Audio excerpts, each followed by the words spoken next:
बिहार चुनाव में मूल मुद्दों से अलग एक बार फिर बीजेपी खींच कर ले आई कश्मीर, पाकिस्तान और आतंकवाद के मसलों। वैसे लोग जो जाएंगे बिहार में, अगर सरकार आरजेडी बनेगी तो कश्मीर से जिस आतंकवादी को हम सफाया कर रहे हो आकर बिहार की धरती पर पनाह ले लेगा। कि चुनाव में ऐसे बयानों से परहेज करना चाहिए।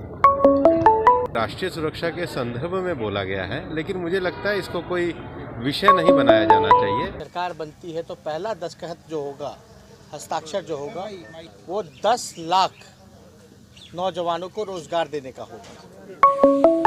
बिहार चुनाव में बीजेपी नेता और केंद्रीय गृह राज्य मंत्री नित्यानंद राय के एक बयान से सियासी पारा चढ़ गया।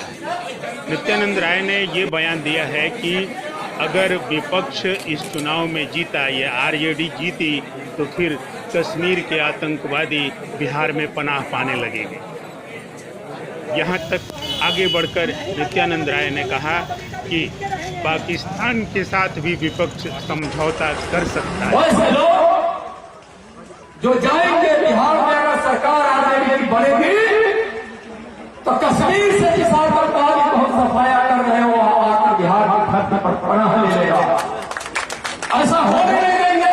प्रधानमंत्री जी ने सीमा हमारे जी ने सौंपा है, गृह मंत्री जी ने सौंपा है, हम आने नहीं देंगे। यह भी सही है, लेकिन उसका मंसूबा यही रहेगा कि वह किसी प्रकार का समझौता वह कर सकता है। सत्ता कितनी लोलुपता है।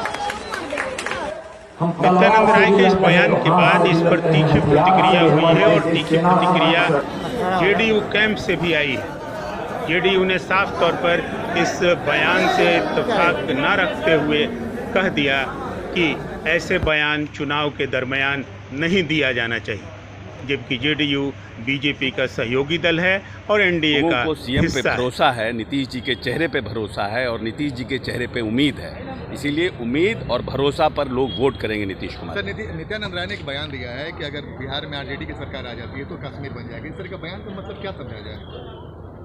नहीं, नित्यानंद का बयान हमने देखा नहीं है, इसलिए मेरा उसके ऊपर कमेंट करना, लेकिन है कि हमको लगता है कि चुनाव में ऐसे बयानों से परहेज करना चाहिए। नित्यानंद राय के इस बयान पर बीजेपी भी उनको पूरी तरह से कवर करने की स्थिति में नहीं है। हालांकि बिहार बीजेपी प्रभारी भूपेंद्र यादव ने कहा है कि अगर बयान से भावनाएं अगर इस प्रकार से आती हैं तो एक अलग विषय, लेकिन राष्ट्रीय सुरक्षा के संदर्भ में बोला गया है, लेकिन मुझे लगता है इसको कोई विषय नहीं बनाया जाना चाहिए।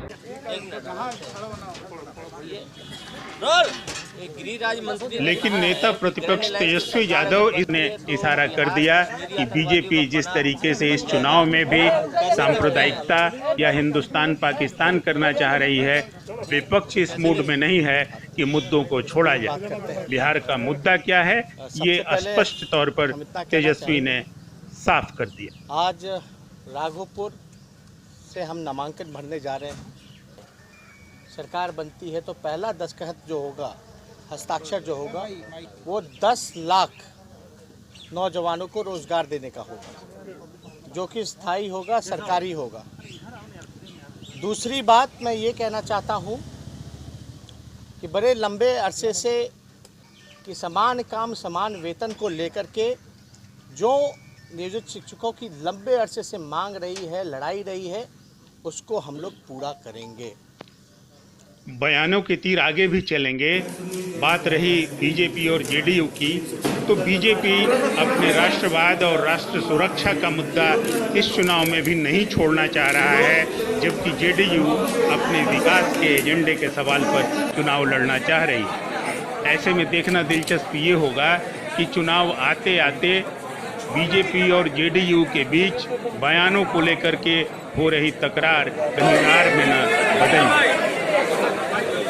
विद्यु नवेंदु के लिए पटना से इलेक्शन अपडेट।